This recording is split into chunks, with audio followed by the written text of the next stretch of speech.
Hai, Assalamualaikum.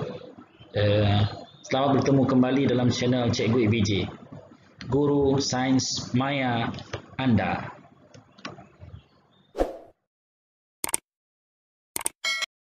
Hari ini kita akan belajar tajuk baru, bab 7, koordinasi badan.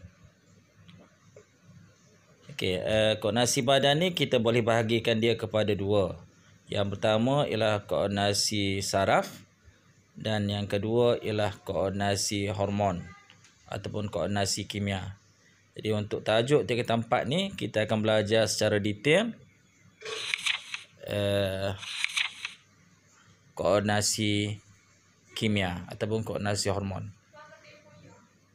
Jadi kita akan tengok apakah objektif utama yang mesti pelajar kuasai selepas belajar tajuk ini. Yang pertama ialah menerangkan sistem endokrin dan juga fungsinya. Yang kedua, menjelaskan dengan contoh punca dan juga ketidakseimbangan hormon ke atas kesihatan. Okey, kita terus kepada sistem endokrin manusia. Okey, tadi cikgu dah cerita tadi, koordinasi badan ada dua jenis. Koordinasi saraf ataupun koordinasi hormon. Jadi untuk tajuk ni kita akan lebih akan bincangkan dengan lebih terperinci berkaitan dengan koordinasi hormon yang dikawal oleh sistem endokrin. Jadi kita nak tengok apa dia sistem endokrin. Sistem endokrin merupakan sistem dalam badan yang mengkoordinasi fungsi badan dan bergerak balas terhadap rangsangan yang melibatkan bahan kimia ataupun hormon. Hormon merupakan bahan kimia yang dirembeskan oleh kelenjar tanpa duktus. Jadi kelenjar tanpa duktus. Duktus tu merupakan salu. Jadi kelenjar tanpa salu. Apa dia hormon? Hormon ni ialah bahan kimia yang dirembeskan oleh kelenjar tersebut.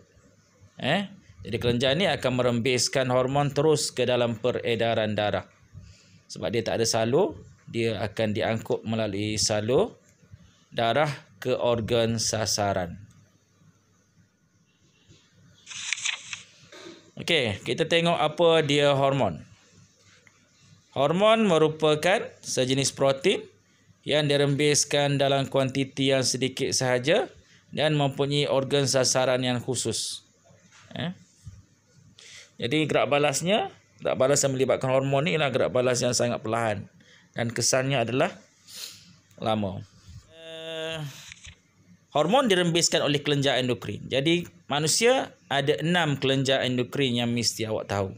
Setiap individu ada 5. Kita akan belajar 6 kelenjar endokrin. Tapi untuk setiap individu hanya 5 sahaja kelenjar endokrin.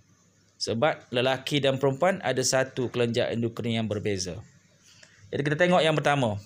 Yang pertama di bahagian bawah dasar otak. Di bawah dasar otak ada 1 kelenjar yang kita namakan dia sebagai kelenjar pituitari. Ini merupakan kelenjar induk dalam badan kita. Sebab kelenjar pituitari mengawal semua kelenjar-kelenjar yang lain. Sama macam otak lah. Otak mengawal semua aktiviti kita kan. Jadi kelenjar pituitari juga dia mengawal semua kelenjar-kelenjar yang lain. Mengawal fungsi semua kelenjar-kelenjar yang lain. Dia merupakan kelenjar induk dalam badan kita. Dalam soalan kadang-kadang ditanya, apakah dia kelenjar induk? Jawapannya ialah kelenjar pituitari. Okay, kita turun bawah sikit. Dekat leher ada 1 lagi kelenjar, namanya ialah kelenjar thyroid. Turun lagi, ada 2 kelenjar di bahagian bawah perut, ada 2 kelenjar. Yang pertama ialah kelenjar pankreas, bentuknya seperti daun. Dan di bahagian atas buah pinggan, ginjal kiri dan juga ginjal kanan, ada 1 lagi kelenjar yang kita namakan dia kelenjar adrenal. Dan turun lagi bawah, kalau perempuan dia ada ovari. Ini yang membezakan. Kalau perempuan ada ovari, kalau lelaki ada testis. Okey, kita tengok yang lelaki. Ini yang tadi yang membezakan tadi, lelaki ada testis. Yang lain empat yang lain itu adalah sama saja. Jadi ada 6 semua sekali kelenjar yang mesti awak kuasai. Lelaki dan perempuan ada berbeza. Perbezaannya ialah perempuan ada ovari, lelaki ada testis. Okey, pituitari terletak di bawah cerebrum, manakala kelenjar thyroid terletak di hadapan trakea, adrenal terletak di atas ginjal, pankreas terletak di belakang perut ataupun di bawah perut tu. Manakala ovari terletak dalam ruangan pelvis. Manakala testis terletak dalam skrotum. Okey, fungsi ni awak kena ingat. Setiap satu kelenjar mempunyai fungsi yang khusus. Jadi cikgu rasa yang ni kita akan bincang pada hari seterusnya. Dia awak kena ingat jenis kelenjar dan nama-nama kelenjar tu dan di mana kedudukan kelenjar tersebut. Sekian, terima kasih untuk hari ini.